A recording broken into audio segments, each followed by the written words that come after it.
你亦都已經係一個成年人啦，你係可以好平和咁樣表達俾爸爸媽媽知你見到嘅嘢，你嘅感受。Hello，我係 Winnie 啊，又到咗天使神語卡嘅占卜時間啦。我今日收到個女仔嘅 message，佢今年32歲，佢話俾我聽佢爸爸媽媽本來嘅關係一直都好好過，但係最近唔知發生咗啲咩事咧，佢哋成日都鬧交，令到佢咧好煩惱。佢好想知道喺咁樣嘅情況之下，佢有冇咩方法可以維繫翻個家庭嘅和諧呢？仲有就係佢應唔應該話俾佢哋聽佢嘅感受？好，我哋抽隻牌睇睇實際情況係點樣先。我睇到呢隻牌講咧，其實爸爸媽媽嘅關係並唔係你睇嘅一路都咁好，只不過佢哋一路都冇俾你睇到。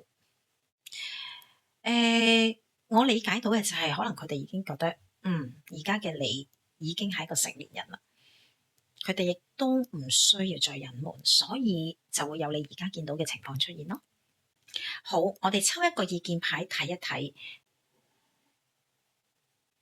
卡牌意思係話，一家人永遠都係一家人，你亦都已經係一個成年人啦，你係可以好平和咁樣表達俾爸爸媽媽知你見到嘅嘢，你嘅感受。不過記住，你唔可以 involve 落去佢哋嘅關係入邊，即係話你唔可以干預，俾咩意見？譬如可能媽媽會問你話佢係咪衰啊？或者爸爸會問你媽媽又點樣點樣啊？你淨係聽好啦。搣住大髀你都唔可以出口講任何嘢，因為當是但一個人同你講呢啲説話，其實就係想慰勞㗎咋，佢想要支持。你可以講嘅就係，你唔需要針對佢哋講嘅內容去回應。你可能聽完佢講所有嘢之後啊，我明啦，爸爸，我知道你覺得唔開心，我聽到啦，咁就夠噶啦，唔好再講任何嘢啦，唔好話咩，你唔使理佢啊，咩，唔好講呢啲嘢。因為嗱，你要記住，一個人講嘢俾你聽嘅動機係咩咧？除咗想慰勞之外，就係佢想人哋話俾佢聽，我聽到你講嘢啦。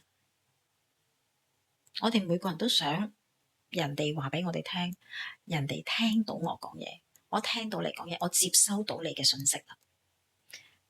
即係所以點解有啲人對於已讀不回咁嬲就係咁解？你都起碼覆個 emoji 俾我知道你睇咗啊，係咪？其實嘅意思就係咁樣，你唔需要特別去干預。俾意見，首先佢哋係成年人啦。第二，呢段關係係佢哋嘅，你唔係佢嘅老公或者老婆，係咪？你唔可以，係唔可以啊！記住，唔可以干預，係啦。意見你都唔需要俾，人哋嘅婚姻關你咩事啫？係咪？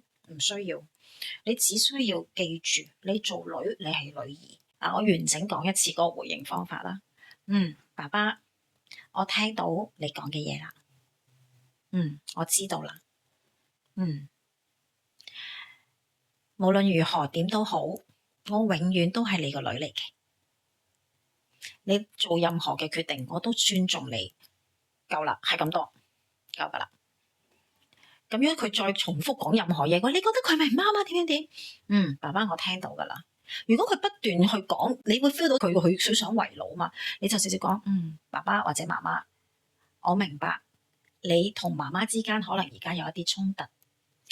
我想強調就係，無論咩事都好，我永遠都係你哋嘅女，兩個我都好尊重，但係我唔會俾任何意見，因為呢段婚姻關係係你哋嘅，我只係女兒，我冇資格去俾任何嘅意見，明白嗎？就係咁簡單嘅啫。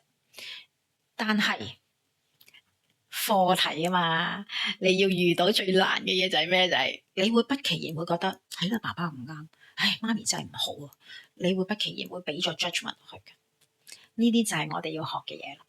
其一啦，就係有 judgment 啦；其二就係你 judgment 之外，我哋仲會揀投邊一方嘅一票。所以呢啲就係我哋要學習嘅地方咯，明唔明白？咁如果你話我真係做唔到，我聽到媽媽話爸爸，我真係好心痛，我就會不其然就鬧翻阿媽，你做咩咁樣話爸爸啫？佢咁好，點樣點樣點樣，咁就出事噶啦。咁所以 before that 啦，我會建議真係要做一個諮詢，係啦，將自己平衡好呢啲心態。咁如果你話除咗做諮詢之外，仲有啲咩可以做咧？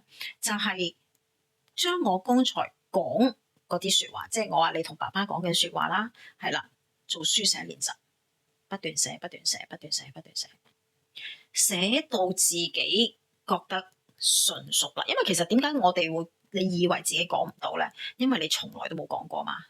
咁你從來冇講過，你點會覺得自己講到啫？好正常㗎喎，啱唔啱？不斷寫，不斷寫，令自己真係深化咗，覺得係呢段婚姻係佢哋噶嘛。我做咩要多事去干預爸爸同媽媽嘅嘢？我只係細路仔嚟嘅啫喎，即係喺呢段喺佢哋嘅關係以外，我係一個外人嚟嘅喎，我唔應該去多嘴俾意見。呢啲人哋嘅嘢嚟噶嘛，係咪？你講咩都唔啱㗎，其實係咪？咁你就知道哦，我唔應該咁樣做。咁你可以幫到，但係如果你嗰個糾結真係太大嘅話，就需要做諮詢去處理咗佢，知唔知道？總之咩事都好，唔好多嘴。佢哋講嘅時候就係話，你淨係齋聽啊，塞實自己嘅口，唔好俾自己講嘢，淨係齋聽，塞實自己嘅口，唔好俾自己講嘢。如果控制唔到，未控制到，飲水啊，不斷飲水啊，總之你嗰個口有嘢。等你自己唔好講，做住先，係啦，呢啲都係一啲小方法嚟嘅。咁當然，如果你食嘢食到失控咁，梗係唔得啦，係啦。只不過係一個暫時好非常短暫嘅一個小方法嚟嘅啫，而唔係叫你揾食嘢代替咗去講。如果係咁咧，咁你只不過係移情咗，將你嘅情緒移咗去食嘢嗰度，係啦，咁你就會變咗肥咯。明白嘛？咁有啲咩問題你可以再 DM 我話俾我聽，好唔好？咁今日解牌咧就解到呢度咯喎，請大家記住 comment like 同埋 share，記住撳埋上面個鐘仔，有新片咧就會通知你噶咯喎，下次再見啦，拜拜。